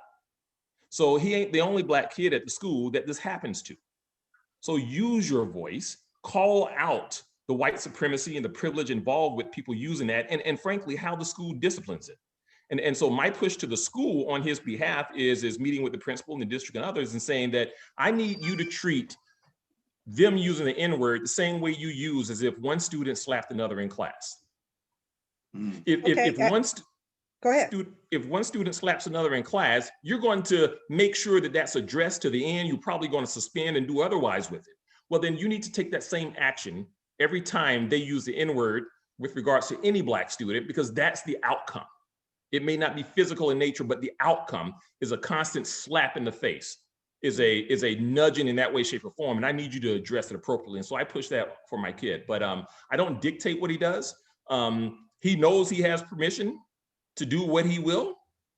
If that becomes physical violence, that's the school's fault. That's that person's fault. And so they brought it on. And so I'm not one to teach my kid to go to school and be ready to fight. I mean, actually, to go to school and fight. I do want him to be ready. If you're gonna get into that, then you get into it and you mean it. And I don't encourage violence though. I don't want them fighting, but yeah. Okay. So. Eugene, unmute yourself. It's a really good conversation. I came from the Caribbeans and learned what the N-word meant. I grew up in a country where everybody was Black, so this was not an issue. No one really said the N-word where I grew up. I came here to New York and learned what the N-word meant, and learned that I had to fight if someone. And back in those days, if someone called you that, whether they're Black, green, or blue, I was a fight. If you're gonna call someone that, you got to make sure you can beat them. That was just the atmosphere at that point. Mm. But since then, I worry about having Blacks in particular. Anyone have the power to control your emotions by just saying one word. And so I deal with people a lot of times where they get into a confrontation with someone because they got called the N-word. And now they're in a situation now where they have to deal with law enforcement. Something that this one word that they gave so much power to. I understand that the situation may merit that in some points, but we have to concern ourselves with being controlled, because there are people who will say things to us to get us to react in a corporate setting or any setting in that matter. And I worry about having that one word have that kind of power. And so I'm listening. I'm trying to get to understand how it affects everyone, and everybody, depending on the situation, handles it differently. But I don't want to feel like I'm endorsing that this one word having this much power over us. It's funny you would say it that way, because that one word is a powerful word in our community. It absolutely does pull triggers. In the chat, there was part of the discussion that's directed to me is that if we arm our children to do whatever they need to do, if someone calls them that word, and then as a consequence of fighting or whatever they choose to do, then the SROs or the officers on campus may get involved. Police on campus may get involved. And then they tend to arrest our challenges away. They don't, if it was a white student, they would go and have a conversation and educate on the historical content of the word. But if it's a Black person responding to the word, they tend to call the police, which puts our children directly in line for prison and jail. So we have to be mindful of that as we are, at the very least, making sure our children are aware that this word may come. Yeah. I didn't think about it until my oldest, and then by the other two came along, I understood that I needed to educate them early on based on the grade they were in, because you can't have the same type of conversation with a 7-year-old that you're going to have with a 15-year-old. So it's So Betty, I it's have a question. That it's a question you different just type. said about the kids. So what age did you do your second child? Actually, he was 7 Right. years old. Okay. 7 years old. Because it's soon after kindergarten things starts changing. Right. And so when they're in kindergarten and preschool, they can spend the night at each other's house, but things started changing. And he or they didn't quite understand what was shifting. I knew what was shifting. I knew there was racism, discrimination. It was one thing to have a cute little 4 or 5-year-old spend the night with your child, but it becomes different when they become older. And then the N word comes out when they become older. But I believe racism is part of something that's taught. And so, with that being said, that we need to be the educators of our own generation and start early with educating them on this word and what it means. And then, in addition to that, we need to give some pride to our historical accomplishments, not just focus on the negativity of the N word, but on the accomplishments of Black people. I think it was Larissa was saying, we've gone through a formation of first being called nigga, Negro, Black, African American. At the end of the day, if someone asked me what I prefer to be called, other than my name, Betty Williams, it would be Black. That's me. But if we were to do an action item or some type of recommendation, and for this particular topic, I would think, number one, we would bring awareness to our entire community, and starting with our youth. And what we probably need is some tools to help teach our young parents, our parents, period. Selena, that brought the question, what do I do? How do I address this? He has a mark on his face that may be for life, that's associated with that word. What do I do? What are the tools that we give them? And I think we as NAACP and others need to, if nothing else, try to pull those tools together to give them to our parents, our grandparents, on what to do and how to handle this word and discrimination for the future. That's where I think this discussion during Black History Month was so important to have. It was a tough conversation when it comes from lynching to the N word to have, but I think sometimes we just have to have the conversation outside of our kitchen to publicly display what we truly feel in a safe place.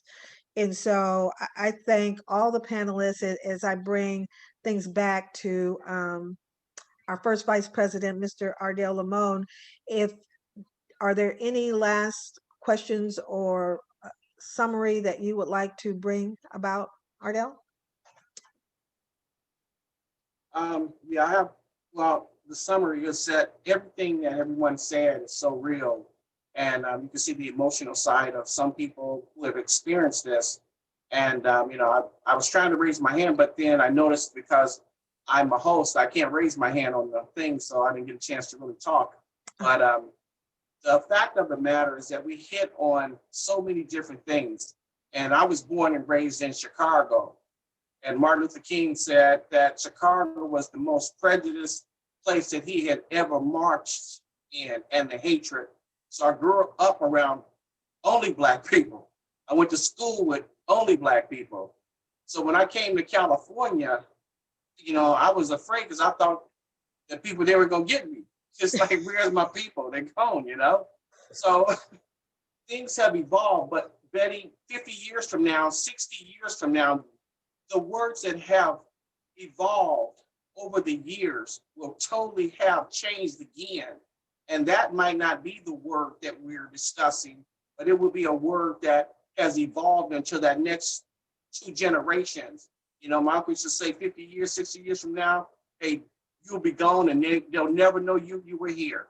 And they'll be having a different conversation. But today, it is valid and it needs to be addressed because these many things that are changing, it's ironic, we're talking about the N word. Well, 2 weeks ago, I was called the N word, and it just happened that I was escorting somebody off of my property that wasn't supposed to be there, so I had the choice then to retaliate. But at the same time, you have to use wisdom and knowledge that I'm not trying to catch a case because of his stupidity. he doesn't understand what the word means, which it really means ignorant. And if anybody was ignorant, it was him, because he was in violation of where he was supposed to be. And I just enforced it that he had to go. So concluding with that, the last thing, I just have an announcement that we need to make before we adjourn. And Black Wealth continues on February the 27th, so that anyone who wants to learn more about real estate development, housing, and those sort of things, and stocks, we're gonna continue on. But there's one last thing that I missed out in my report, is that Sacramento Housing Redevelopment Agency contacted me, and they do have a website where you can actually get assistance if you've gotten behind on your rent. And I think that's really important. People that have behind on their rent 2 months, 3 months, 4 months, 5 months, they have a program right now. You can go to Sacramento Housing Redevelopment Agency. I didn't have it available just to put on there, but please let your friends know, your members know, anybody that needs that housing help, because they reached out to me and said, Ardell, hey, this is what's going on and it's happening now. So go get this COVID money and help some of your people that, because as soon as they lift the barrier, all that rent's going to come due. So get right now and try to get caught up. So when you do, that transition does make it, you'll be able to stay into your house or your apartment or whoever's behind. That concludes my episode of the program. Betty, if you have anything else, you can close us out, but if not, yes, I do actually. So I would like if Stacy or Shane could put up the information on how to contact the NAACP. At the end of the day, this conversation is important. And so we started with lynching, and although there is the symbolism of lynching, there's the actual act of lynching, but there's lynching with the unhooded KKK that we're dealing with on a regular basis, as well as the N-word. So we need your help and your support with the Greater Sacramento NAACP. And you can always visit our website at sacnacp.com or call our text. Pardon me? It's nacpsac.com. That's true. I thought we had changed that the other night. I had requested. Yeah, you're right. It's backwards. It's SAC NACP. Thank you. The world of technology, you can make changes immediately. So it's SAC. Oh I'm sorry, it's www.nacpsac.com. And so visit our website or call or text. Text is quicker. 916-856-0155. Also become a member of the Greater Sacramento NAACP. Yes. It's $30 for a year or $750 for a lifetime membership. Pay the one-time fee of $750 and you become a lifetime member. If you don't have the full $750, yes, we do take a payment plan. So you can pay $75 a month. We will even allow you to pay $75 a year. However you get there is important to us that you get there and join the committees such as the Education Committee that Selena Pryor is the chair of, and the Political Action and Criminal Justice where LaMills support, as well as Roy Kaufman and others, our Veterans Affairs, which is Malachi Smith and others. And so we have so much. And when it comes to criminal justice and education, we just don't have enough foot soldiers to help us address all the issues that we have right now. So at the end of the day, if you get nothing else from this conversation, know that we need your help and your support and to join our Greater Sacramento NAACP. And support the women in the WIN group that's headed up by Velma Sykes. WIN is named WIN for Women in NAACP, that addresses a lot of the women issues. So with that being said, this has been a powerful and a great conversation. Doesn't seem like it's been a little over 2 hours because it was so passionate, but I thank everyone for staying on for from the beginning to the end, and tune in next month where we will always have our general membership meetings. Oh, I forgot about you, Kenneth Flemings. I do see your raised hand. You did say that early on. So before I totally close it out, I just want to remind you every second Saturday from 10 to 12, we will have our general membership meeting with different topics and different subject matters to discuss and let you know what we've been doing throughout the month. Kenneth Fleming, can you unmute yourself, and he will be the last word, and then we will adjourn after that. Mr. Kenneth Flemings. Good morning, everyone. Afternoon, everyone. My name is Ken Fleming, and I'm extending an invitation to participate in a Black History Month celebration. The city of Sacramento has a group called the African American Employees Leadership Council, and we're hosting our annual Black History Month celebration on the 24th from 11:30 to 1:30. It's titled Food for the Soul. And for the last 3 years, we've had an educational focus. Year before last, we had Dr. DeGrew, Joy DeGrew. Last year, we had Tim Wise, who just recently put out a book. This year, we're hosting a virtual tour of the Jim Crow Museum. And our speaker will be Dr. David Pilgrim, who is the founder and the director of the African American Jim Crow Museum. So we're extending an invitation to anyone like to participate. If you're interested, tickets are $10 for the tour and $25, and you have the tour, plus you will be getting a $15 credit for Groupon to purchase food. If you're interested in attending, you can check our website. That website is aaelc.org. And from that website, you can link to Eventbrite to purchase a ticket for the event. So we welcome each of you. I am just proud of the work this organization is doing. The discussion this morning has been very enlightening and just encouraging. And as an organization, we too want to support the efforts of the Sacramento branch of the NAACP. So we thank you, encourage you to participate in our event this month. Thank you so much. And I'm also reminded that all of our sessions will be on our YouTube channel. Help me, Lorraine or Stacy, or put it in the chat box on how they can find the. Yeah, I will put the link to the YouTube channel in the chat box.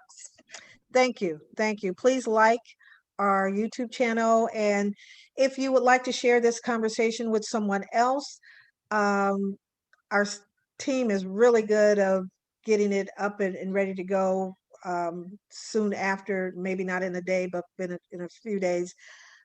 But, you know, with Lorraine and Stacy and Shane and the team, I'm sure it'll be up quickly. But if you want to share this conversation with anyone, this whole piece will be on our YouTube channel. Thank you, and God bless everyone. And Happy have Valentine's, a wonderful, ladies. Thank you. Happy Valentine's. Happy Thank Valentine's you, Roy, for sharing that. Got to do my candy. Your pleasure. And my 40. But anyway, happy Valentine's to all the great ladies of SAC NAACP for all you've done, the women of the organization and our Madam President. You keep us brothers on the point, and I appreciate that because it's a long fight, and it's the sisters' year this year, but it's always been a sisters' year. So please enjoy Valentine's. It's just a way of saying we love you, we respect you, and we admire you all. So it's simple. Thank you much. Thank you for acknowledging, you know, that I got my lifetime membership. Hey, who's that? Shirley. Down.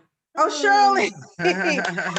Congratulations. I'm gonna start doing a shout out to everyone that completed their lifetime membership every single month. So you're absolutely right. Congratulations, Shirley, for being a lifetime member. And I appreciate that. I invite everyone to become a lifetime member.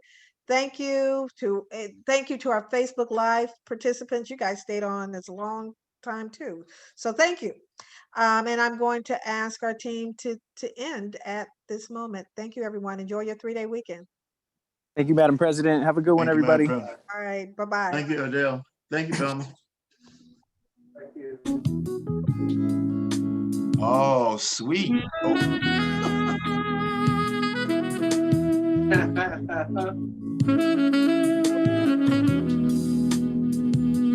Bring it.